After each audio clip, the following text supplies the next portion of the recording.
Barack Obama, the 44th president, a strong leader, and a man who looked excellent in a tan suit, may be seen moving into a vast estate that evokes the White House or a sleek modern apartment after leaving office. But his new residence? It's not what you would expect at all. The most recent reports don't focus on the Obamas' $11.75 million Martha's Vineyard refuge or their $8.1 million Kalorama residence in Washington, D.C., but they do have a knack for picking beautiful properties. It is about a place that has been the subject of rumors and whispers, a specifically built facility on Oahu, Hawaii, that has been in the works for almost a decade. It's not what you would anticipate from a post-presidential dwelling, I assure you. Let's set the scene. Barack was born in Honolulu, Hawaii in 1961, and Hawaii has always been his home state. During his presidency, the family often vacationed there, renting a beachfront residence in Kailua called the Winter White House, a magnificent 7,000-square-foot estate with 5 bedrooms, ocean vistas, and an atmosphere that pleaded for relaxation. Rumors surfaced after he left office in 2015 that the Obamas had acquired 3 acres in Oahu's Waimanalo neighborhood through a trust linked to a friend called Marty Nesbitt. According to sources, like one from The Root in March, it's completely completed. By 2025, there will be a sizable compound with a main home, 2 guest buildings, and 2 pools. It differs from the gaudy, expensive residence you might expect from a former president in that it is a laid-back, island-style haven that values family over flaunting. Why is this so unexpected? The location comes first. Waimanalo is a more tranquil, rural neighborhood with rocky beaches and horse ranches that is far from Honolulu's busy center and far from the tourist traps. Rather than opting for a gated house in Kahala or a high-rise in Waikiki, the Obamas chose a place that resembles old Hawaii, where people still fish and surf without much hassle. Not a trophy house on a cliff, despite the property's proximity to the sea.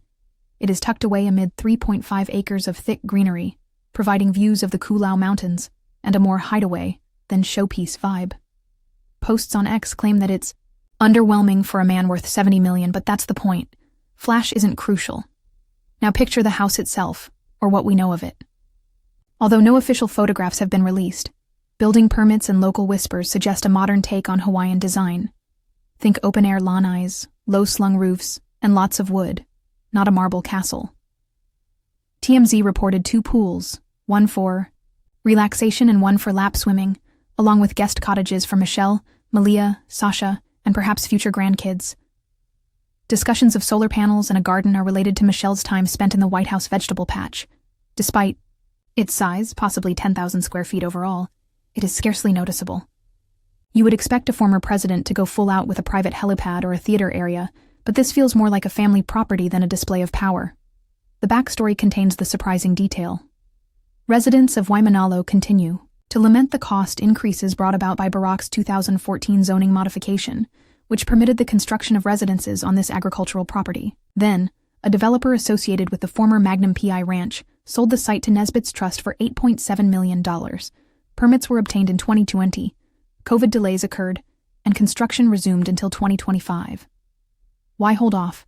It is alleged that privacy concerns drove Barack and Michelle to keep it under wraps as they focused on Netflix partnerships and books like Becoming That generated millions of dollars.